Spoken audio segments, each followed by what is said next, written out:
Hello बच्चों, आज हम कक्षा 10वीं विषय गणित के अंतर्गत अध्याय 1 वास्तविक संख्याएं के बारे में हम विस्तार पूर्वक अध्ययन करेंगे। वास्तविक संख्या क्या होती है, इनका दैनिक जीवन में क्या उपयोग होता है, इन सब के बारे में हम विस्तार पूर्वक अध्ययन करेंगे। तो सबसे पहले हम ये देखते हैं वास्तविक संख्या के अंतर्गत संख्याएँ क्या होती हैं। संख्याएँ क्या होती है, इसके कितने प्रकार होते हैं, उन सब के बारे में हम अध्ययन करेंगे। तो हम ये देखेंगे संख्याएँ हमारी दो प्रकार की होती है, एक वास्तविक संख्या होती है और एक काल्पनिक संख्या होती है। काल्पनिक संख्या, ठीक है। वास्तविक संख्या क्या होती है? वास्तविक संख्याओं के अंतर्गत हम जैसे परिमेय संख्या हो गई, अपरिमेय संख्या, पूर्ण संख्या, पूर्णांक संख्या, प्राकृत संख्या, ये सब जो है हम वास्तविक संख्याओं के अंतर्गत पढ़ते हैं, ठीक है ना। तो वास्तविक संख्या के उदाहरण क्या क्या हो सकते हैं, जैसे हम 0 ले लेते हैं, पाई हो गया, -2 हो गया, -1/2 हो गया, 3 हो गया, 2.3 हो गया, 2.333, ये जो सब संख्याएं हैं ये सब वास्तविक संख्या होती है, ठीक है। वास्तविक संख्या हो गई। इसके बाद हम देखते हैं काल्पनिक संख्या क्या हो गई।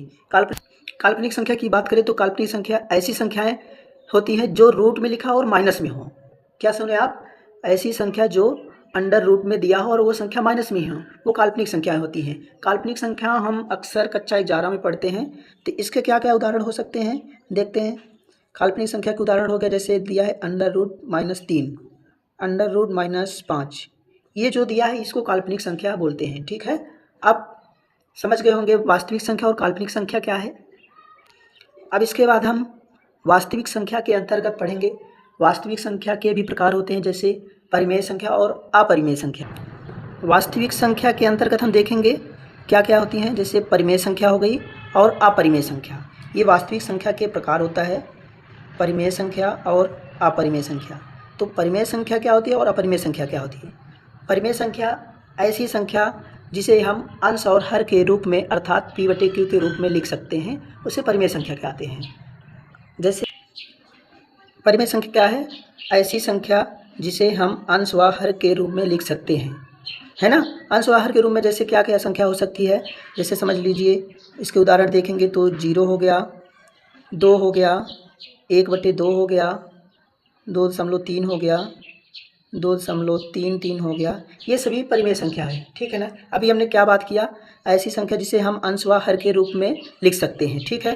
अंश व हर को अब आप सोचते होंगे कि ये 2 लिखा है, यहाँ 1/2 लिखा है, यहाँ पास 2.3 लिखा है, इसके हर में तो कुछ नहीं दिया है। इसका मतलब यह है कि 2 जो दिया है इसके हर में 2/1 हम लिख सकते हैं, 2/1 लिख सकते हैं। यहाँ पास लिखा है 2.33 लिखा है, मान लीजिए अनंत तक है, तो हम इसको ये भी लिख सकते हैं 2.3 बार, ठीक है। समझ में आया?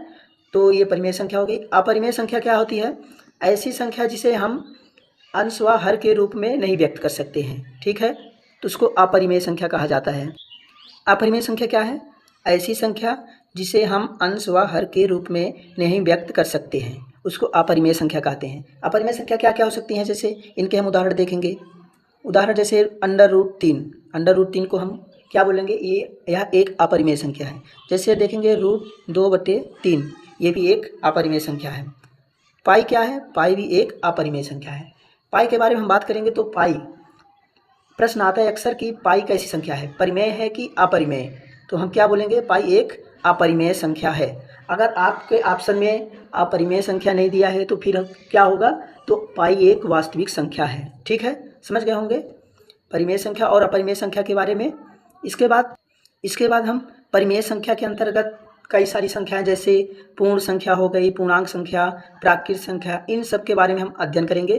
तो हम देखते हैं परिमेय संख्या के अंतर्गत हम देखेंगे पूर्ण संख्या क्या होती है। पूर्ण संख्या के बाद देखेंगे पूर्णांक संख्या क्या होता है। फिर उसके बाद हम देखेंगे प्राकृत संख्या क्या होता है। तो अब हम परिमेय संख्या देखेंगे। परिमेय संख्या के अंतर्गत पूर्ण संख्या, पूर्णांक संख्या, प्राकृत संख्या।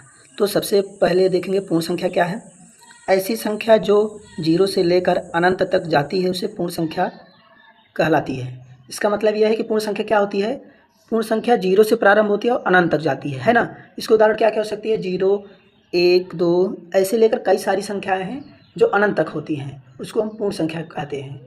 अगर कोई प्रश्न ये पूछे कि पूर्ण संख्या कहाँ से प्रारंभ होती है, तो क्या बताएंगे आप? पूर्ण संख्या हमेशा 0 से प्रारंभ होती है, ठीक है। इसके बाद देखेंगे पूर्णांक संख्या। पूर्णांक संख्या क्या होती है?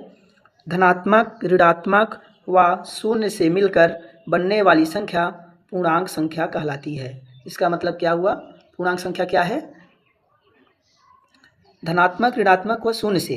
देखेंगे यहाँ पास इसके उदाहरण क्या है? -3, -2, -1, 0, 1, 2, 3। यहाँ पास ये देखेंगे, ये जो लिखा है -3, -2, -1, इसको हम क्या बोलेंगे? ये ऋणात्मक संख्या हो गई, ऋणात्मक संख्या, ठीक है। ये क्या है? शून्य। यहाँ पास क्या दिया है? ये धनात्मक संख्या है, ठीक है। पूर्णांक संख्या क्या है?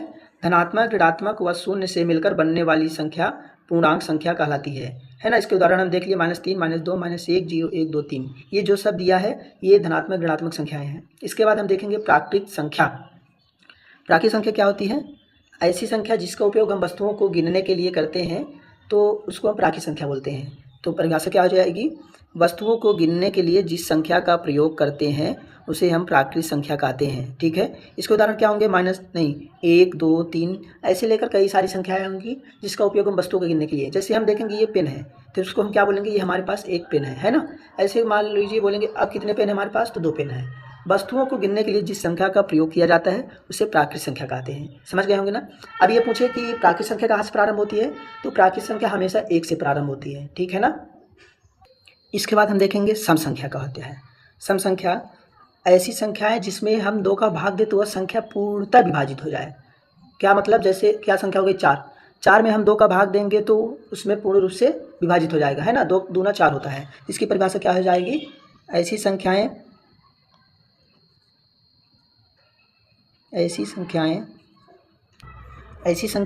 जिसमें 2 का भाग चला जाए तो उसे सम संख्या कहा जाता है, ठीक है। उसे सम संख्या कहते हैं, सम संख्या कहते हैं, ठीक है। इसके उदाहरण क्या हो जाएंगे? जैसे हम देखेंगे यहाँ पास 4 हो गया, 10 हो गया, 12 हो गया, 32 हो गया। ऐसी कई सारी संख्याएं हैं जिसमें हम 2 का भाग देंगे तो उसमें कट जाएगा। देखेंगे यहाँ पास, जैसे यहाँ पास दिया 12, अब 12 में हम 2 का भाग दें, 2 छक्का कितना होता है? 12 होता है ना। तो ये पूर्णतः विभाजित हो गया, अर्थात इनको हम सम संख्या बोलते हैं। फिर इसके बाद हम ये देखेंगे विषम संख्या क्या होती है। विषम संख्या, इसका विपरीत ये हो जाएगा, सम संख्या का विपरीत हो जाएगा ऐसी संख्याएं जिसमें 2 का भाग न जाए, अर्थात 2 से वह संख्या न कटे, उसको हम विषम संख्या बोलते हैं, है ना। इसकी परिभाषा क्या हो जाएगी? ऐसी संख्या जो 2 से विभाजित ना हो उसे विषम संख्या कहते हैं, विषम संख्या कहते हैं। इसका उदाहरण क्या हो जाएगा? कौन कौन सी ऐसी संख्याएं हैं जिसमें 2 का भाग नहीं जाएगा? जैसे हम देखेंगे 3 हो गया, 5, 7, 9, ऐसी कई सारी संख्याएं जिसमें 2 का भाग नहीं जाएगा, कुछ न कुछ बच जाएगा। जैसे हम देख लेते हैं यहाँ पास 5 दिया है, इसमें 2 का भाग देंगे, 2 दूना 4 होता है, 5 में 4 गया 1, 1 हासिल बच रहा है, अर्थात पूर्णतः ये विभाजित नहीं हो रहा है। ऐसी संख्या को क्या बोलेंगे? विषम संख्या। समझ गए। इसके बाद हम देखेंगे अभाज्य संख्या क्या होती है। अभाज्य संख्या, अभाज्य संख्या क्या होती है, तो हम इसकी सबसे पहले परिभाषा देखेंगे। अभाज्य संख्या ऐसी संख्याएं जो स्वयं से और 1 से विभाजित होती हैं, उसको हम अभाज्य संख्या बोलते हैं। क्या सुने आप लोग? अभाज्य संख्या ऐसी संख्या है जो 1 और स्वयं से विभाजित होती हैं, है ना। तो सबसे पहले इसकी परिभाषा लिखते हैं। देखेंगे ऐसी संख्या जो स्वयं से और 1 से विभाजित होती है अभाज्य संख्या कहलाती है, ठीक है। इसके उदाहरण क्या हो जाएगा? उदाहरण इसके होंगे जैसे 2 हो गया, 3 हो गया, 5 हो गया, 7। कहने का मतलब ये है 2। देखेंगे यहाँ पास 2 किस किस संख्या से कटेगा, तो 2 में केवल किसका किसका, 2 में 2 का भाग जाएगा और 1 का भाग जाएगा, है ना। हमने क्या बताया? ऐसी संख्या जो स्वयं से और 1 से विभाजित हुई थी। 2 1 से विभाजित हो रहा है और 1 स्वयं से हो रहा है, अर्थात ये 2 अभाज्य संख्या है। इसी प्रकार 3 भी है, 3 को हम भाग देंगे तो 3 से ही कटेगा और 1 से कटेगा, है ना। मतलब स्वयं से कट रहा है और 1 से, तो इसको हम अभाज्य संख्या बोलेंगे। इसके बाद हम देखेंगे भाज्य संख्या। भाज्य संख्या क्या होता है? तो भाज्य संख्या की हम परिभाषा देखेंगे। ऐसी संख्या जो स्वयं से एक से और अन्य संख्या से विभाजित होती है उसे भाज्य संख्या कहा जाता है। उसे भाज्य संख्या कहा जाता है ना? समझ गए होंगे। इसके उदाहरण क्या क्या हो सकते हैं? जैसे देखेंगे 4 हो गया, 9, 15, ऐसी कई सारी संख्या। अब इसको समझेंगे 4 कैसे हो गया। 4 में किसका किसका भाग जाएगा? 4 में 4 का भाग जाएगा, 4 में 2 का भाग जाएगा, 4 में 1 का भाग जाएगा। हमने क्या बोला? ऐसी संख्या जो स्वयं मतलब 4 से विभाजित हो रहा है, 1 से विभाजित हो रहा है, और अन्य संख्या क्या हो गई यहाँ पास? 2, मतलब स्वयं से 1 से और अन्य संख्या से विभाजित होती है, उसे भाज्य संख्या कहा जाता है। ठीक है, तो आशा है कि आप लोग अच्छे से वास्तविक संख्याओं के बारे में समझ गए होंगे। तो हम अब आपको नेक्स्ट वीडियो में इसके जो प्रश्नावली है उसके कुछ सवाल को हल कराएंगे जो परीक्षा की दृष्टि से बहुत महत्वपूर्ण है। धन्यवाद।